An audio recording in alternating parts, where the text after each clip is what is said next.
It's the basement, y'all.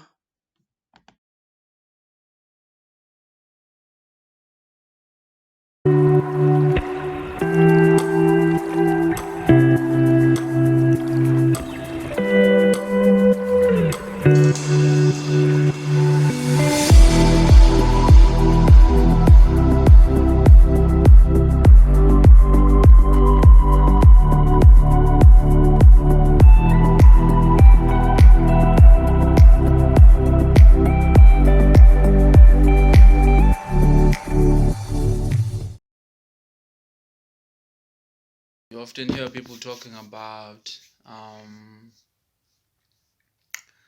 eating food that is vital, eating food that is alive, right? You'll hear people talking about that processed food is dead. Processed food isn't alive. It isn't healthy. It is basically dead. So what do they mean by this, right? What do they mean by eating food that uplifts or increases your vibration, right? We always talk about frequency, vibration, and energy, right? At the at a level where we can look at this objectively, at a level where we can look at this in detail. What does it mean? Food that is dead, food that is of low vibration,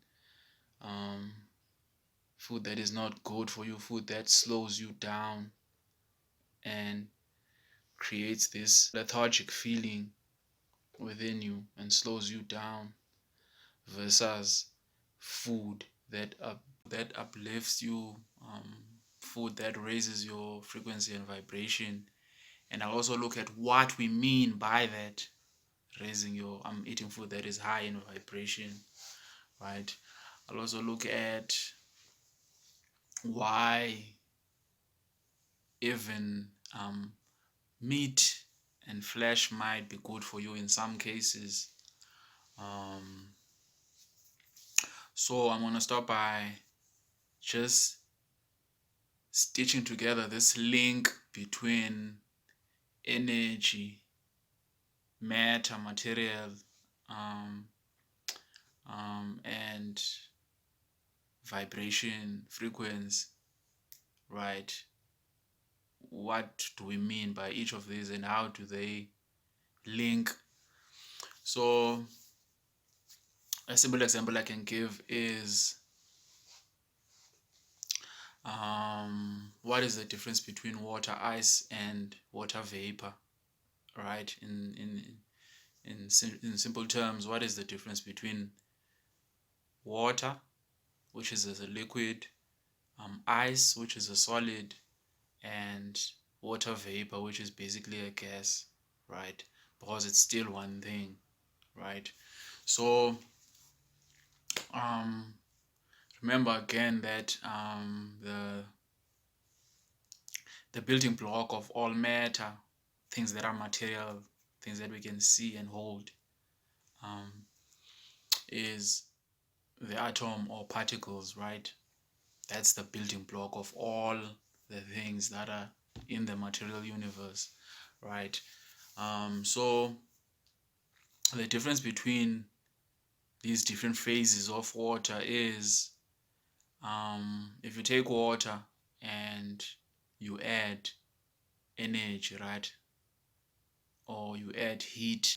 So when you add this heat, right, the particles of water start vibrating higher than they vibrate at higher than they normally vibrate at room temperature, right?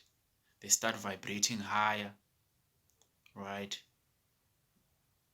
And in this vibration, the increase in this vibration is basically frequency. Vibrating like this has a lower frequency within the same wavelength than vibrating like this in the same wavelength. That's a higher frequency, right? And this was caused by you adding heat into this system, right? You added heat, you added this, and the particles of water started vibrating higher. And in them vibrating higher, they change phases from a liquid into a gas, because now water becomes water vapor. And as water vapor, these particles are now vibrating way higher and moving about all over the system, right? These individual particles forming a gas now, because water vapor is a gas, right? If you again take that same system and you remember, coldness is simply the absence of heat, right? So if you remove heat in this system, right, that water vapor will start contracting, right? Because now there's less energy for these particles to move about, right? And in them filling all this space, right? They'll then start contracting, right? Because there's less energy in the system, because you are removing this heat, right? And as they start contracting and clumping together, this gas, water vapor, is going to condense, right? And it's going to turn back into a liquid that is water. If you further remove more heat from the system, the spaces within these particles is going to be even less, and the vibration in them is going to start slowing even further down. And as it slows further down, the liquid is going to change phase into a solid, and hence ice, right? So that is the link between matter, the material, energy, and frequency and vibration, right? That's the link between them. Now take that same system or that same principle and add it into things like food, right? Or slightly more complex things than water, such as flesh, food, inyama, and things like vegetables, fruit, and so forth, right? Now, what is the major difference between flesh, inyama, versus veg, fruits and leaves and trees, right? The first major difference is in the complexity between these two different things, right? Where the plant is just simply, it does not have any bones, it's just simply its cells, as well as the cellulose, as well as the green stuff, which is the chlorophyll in the chloroplast, that give it this green color, right? Then in terms of tissue, or in terms of, what can I say, organs, it's just the roots, the stems, branches, and the leaves, right? That's the most complex you're gonna get as a plant, more or less, right? Conversely, flesh, inyama, animals, you have all these different tissues. Firstly, the tissue that makes up the muscles, or the muscular system, is different from the tissues that make up the liver, that make up the heart. You know, the tissue or the cells that make up the brain, which is predominantly neurons, is different from the tissue that makes up the bones, right? Bone marrow, and so forth, right? So animals are way more complex than plants are, right? Just in their composition, in their design, they are way more complex. So what does this mean when we are going to that principle of vibration, frequency, and energy, right? What does this mean? Now remember, using that first principle, matter, right? If we look at the periodic table, you have hydrogen as the most simple particle there is, right? In terms of the periodic table, it has one proton, one neutron, and one electron. And at room temperature, it is a gas, an invisible gas, right? Then as you add protons, then it becomes different. It becomes a spectrum of different materials as you go all the way to the heavy metals that have 100 and something protons in their nucleus, right?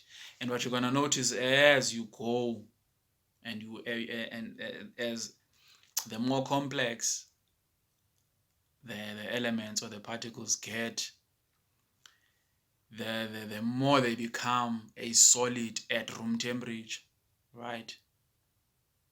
Where the simplest, that is hydrogen, is a gas at room temperature.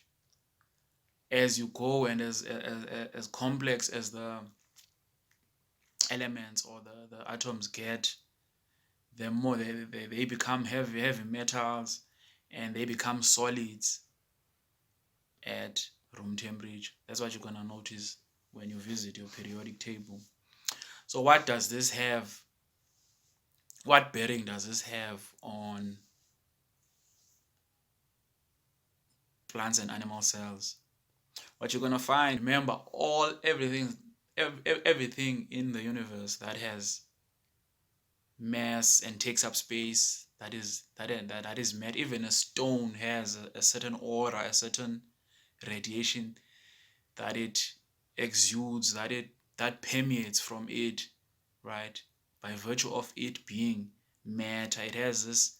Because remember, everything vibrates. All particles in existence do vibrate, and by virtue of them vibrating, it means they have a frequency, and by virtue of them having a frequency, it means they do give off this subtle, and in everything having this giving off this vibration, things that are solid and complex are gonna give off a lower vibration versus things like hydrogen that are less complex. They're gonna also permeate this subtle radiation, but it's gonna be of a higher vibration.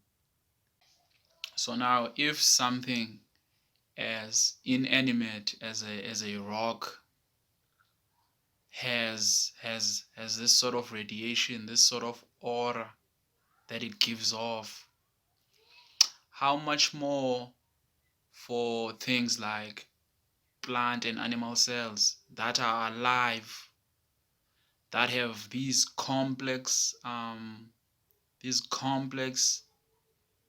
chemical reactions taking place within them, right? They have these complex physiological chemical reactions, and all these cellular respiration, protein synthesis, all these complex chemical reactions taking place within the cells that give life to the cell. How much more of this radiation is this cell gonna give out? If a stone, as inanimate as a stone is, it's basically dead. It's a thing, but by virtue of it having vibration within its particles, and it does have an aura, a certain radiation that it gives out. How much more for things like plant cells that are more complex, that are more alive? How much more of this radiation are they gonna give out? It's obviously gonna be more recognizable. It's obviously gonna be more conspicuous. It's obviously gonna be more pronounced than a rock. And with things that are alive like cells, this radiation, this aura, is, if a cell gives off a certain vibration when it's undergoing maybe cell division, or when there's more protein synthesis happening, if it gives out this distinct this distinct vibration, this distinct radiation, this distinct aura that it gives off as it is undergoing this particular chemical reaction or function, if you somehow can affect the aura, you are basically also affecting the function itself in the cell. And if you can function, and if you can affect or tamper with the function in the cell, that will be displayed in the aura, because cells are more complex than a rock, right? There's an interplay between the radiation that it gives off and what's actually happening in the cells, right? That's why we've come to identify this aura in living things as life force, right? Because it feeds off each other with the material, the cell that it is a product of, right? Hence we give it, we've gone on to give it the name that it's a life force, right? So now another thing we must remember is, you as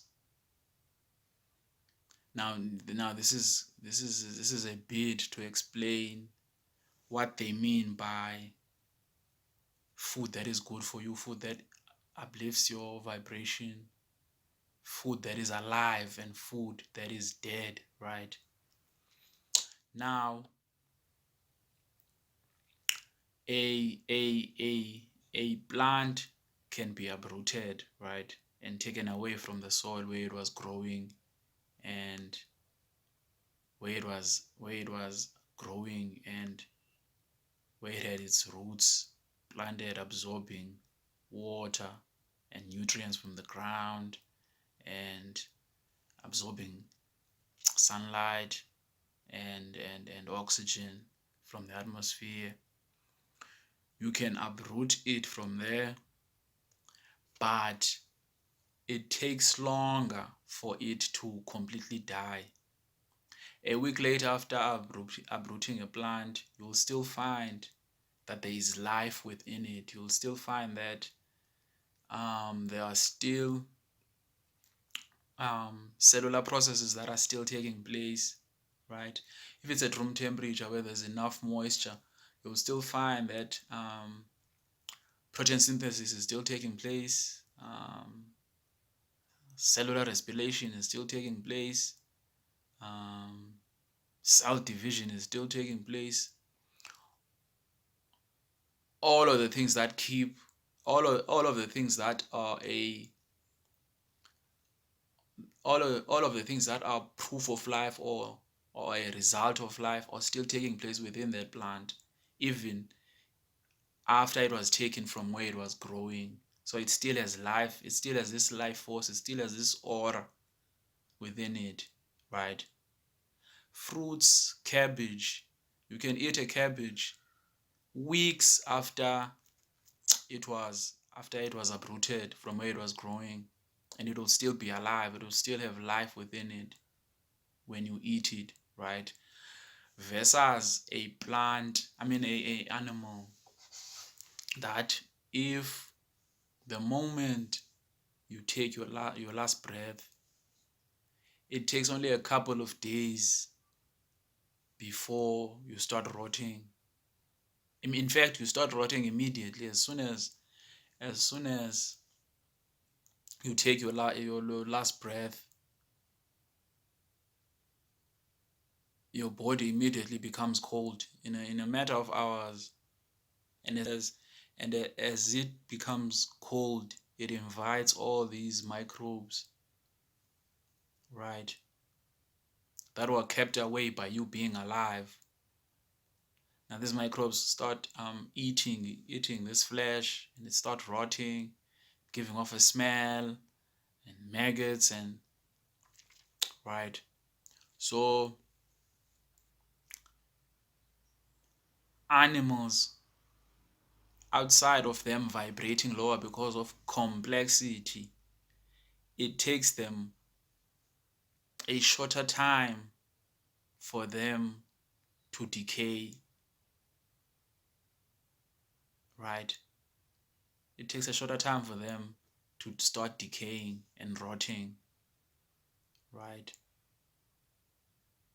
And this is a result of, remember, it takes a lot to keep such complexity alive, right? Remember, you have been breathing ever since you were born, right? How many breaths have you taken if you are 40 years old? Ever since you took your first breath as an infant, you have been breathing ever since. You are not allowed to not breathe for more than 2 minutes.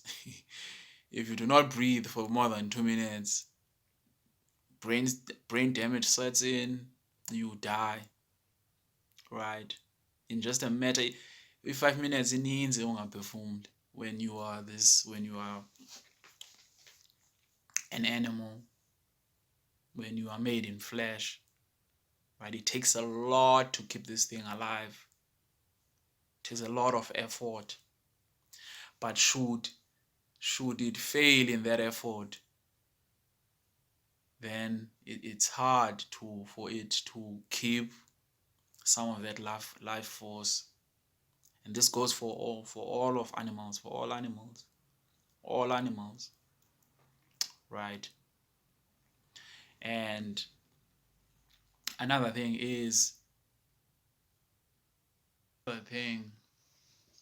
we must remember that it's important what you eat and what you put into your body, right? Because remember, you are a closed system, right?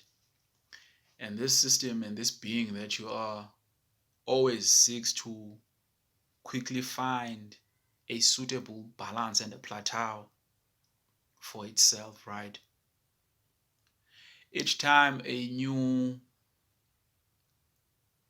for instance, if you are infected with a new pathogen, the system scrambles to figure out what that is, why it's here, what effects it's gonna have on your whole system, and it quickly takes steps through the immune system to get rid of it. Or if it can't quickly get rid of it and remove it, it finds the quickest way to neutralize it, right? Because it's a closed system, it doesn't want anything foreign within it. And you have to think of food like that also, right? because also when you ingest something, you are adding something that is foreign within you, right? And how this system deals with something that is added into it depends on what it is that you are putting into the system, right? Where there are benefits to having something that is lighter, something that has a life force, right? Something that still has life within it. Hence vegans, hence vegetarians, hence the plant-based community, right? It's different to having a something that is, remember, when you take meat out of the fridge, it takes a couple of hours for it to start decaying. As soon as the ice um, dissolves and melts, the decay process begins then, because there's relatively less to no life in meat after death,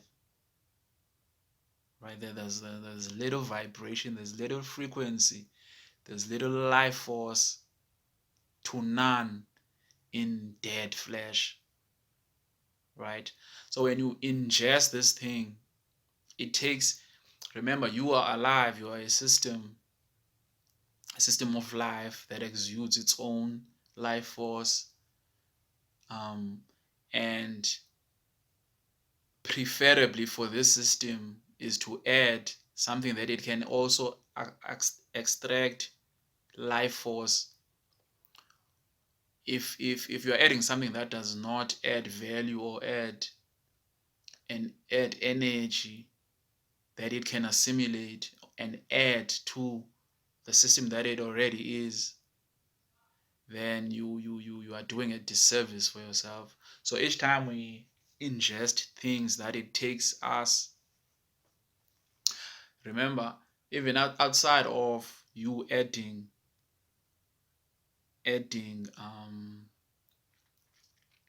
thing that is adding something that is dead and that does not have a life force within you, it still takes a lot, and it's taxing to the body to break down all these complex um, different tissues, different all this different complex material that it has to deal with, that has oils, it has tissues, it has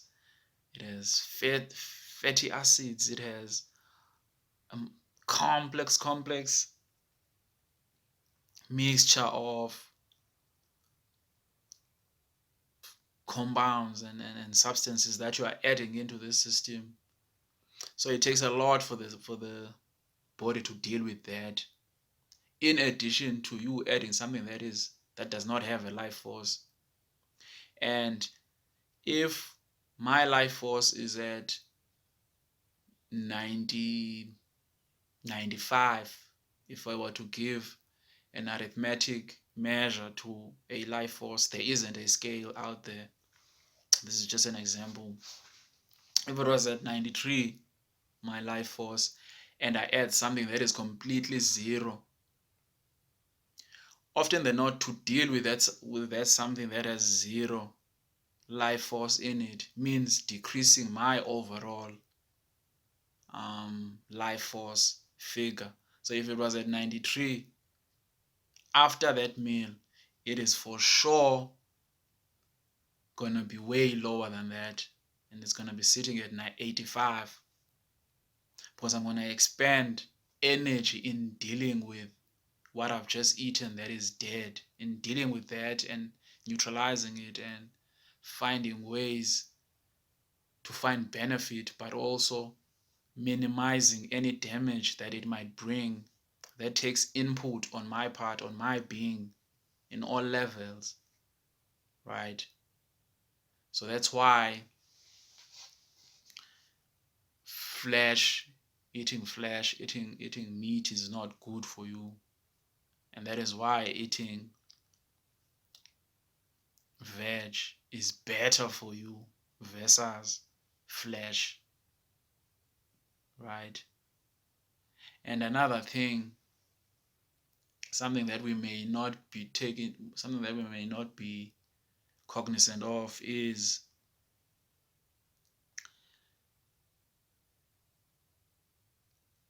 animals, your cows, your sheep, your goats, chickens, all the things that we consume, right? They are made of something that we are also made out of, right? And they also function in the same systems that we function as, right? So when a cow is about to be slaughtered, right, it's obviously gonna feel stressed, and it's obviously gonna feel fear, right?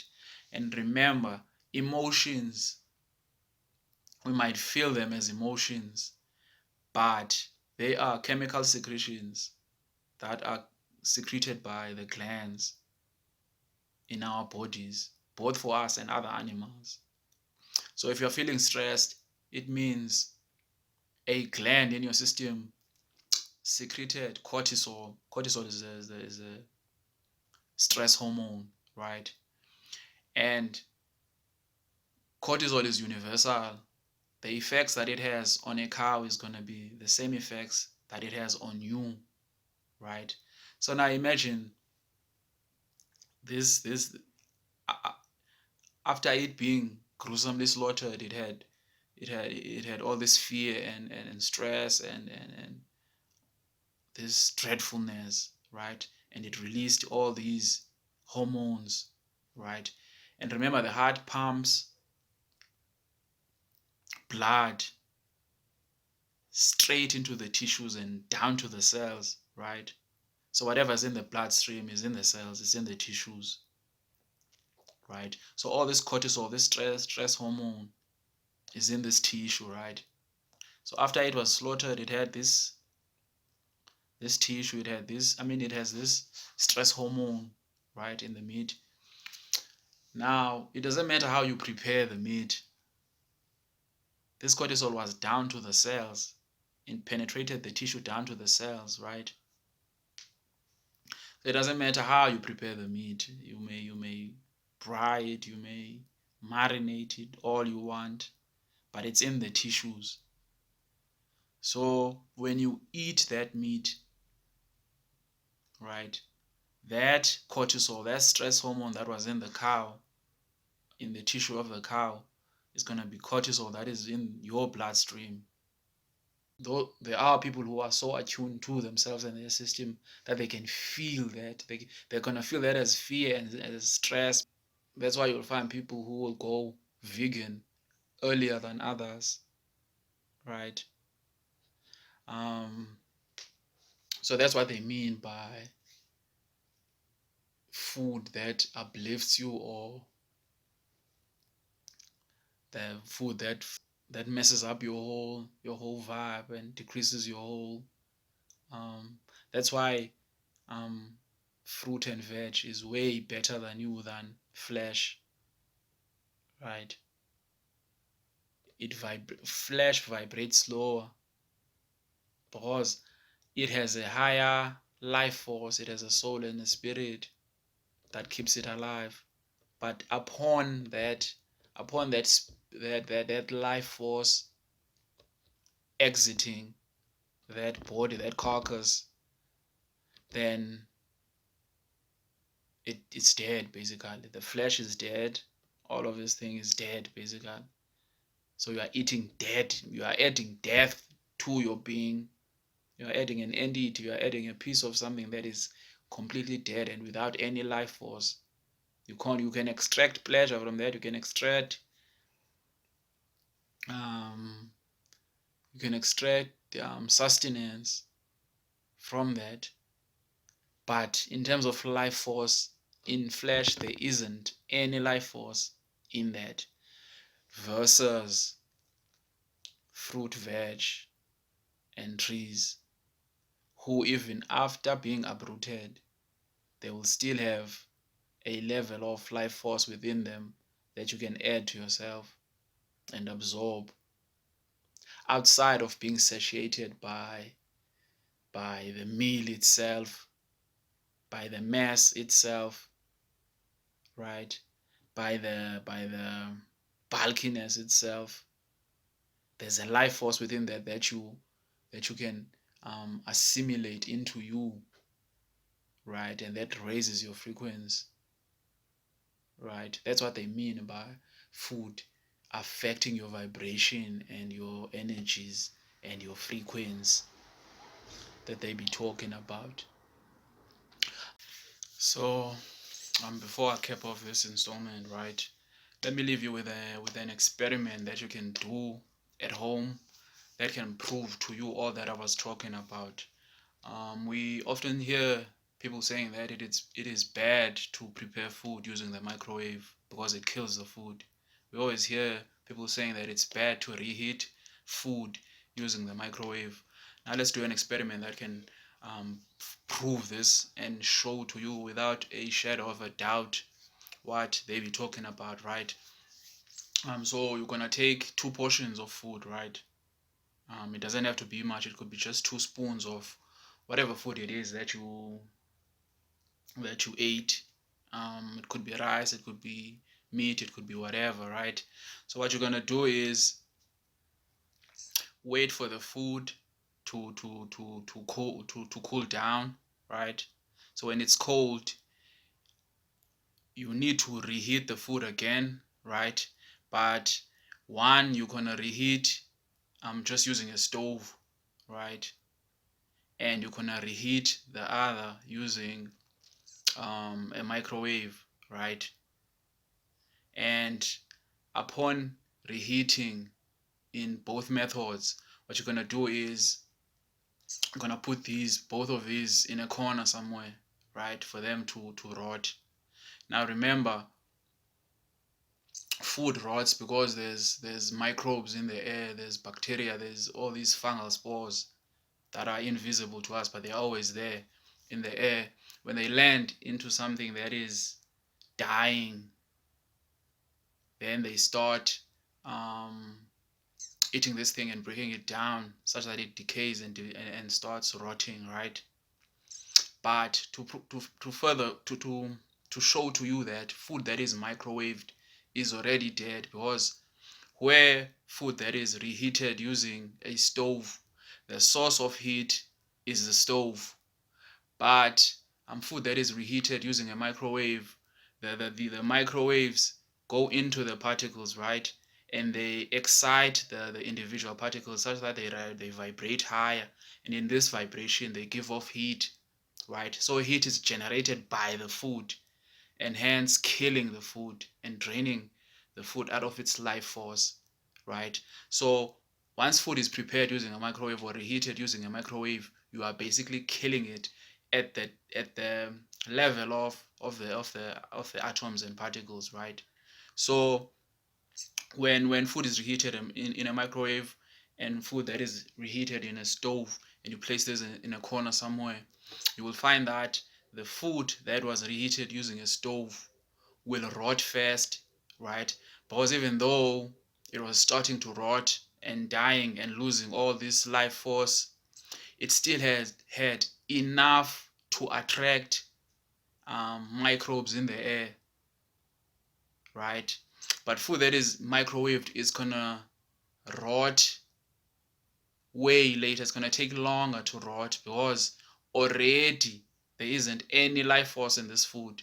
There's so much life force drained in the microwaved food, such that it isn't even attractive to microbes, the fungal spores and the bacteria in the air, right? So it takes longer to rot food that is microwaved because it's already dead. By you microwaving this food, you are destroying it at a particle atom level, and sucking, using the little life force that it had, and you use that to heat this food and cook it or reheat it, right? So yeah, um look at how particle physics, thermodynamics is um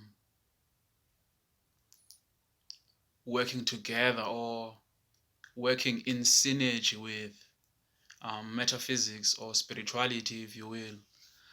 So yeah, man, do like and subscribe.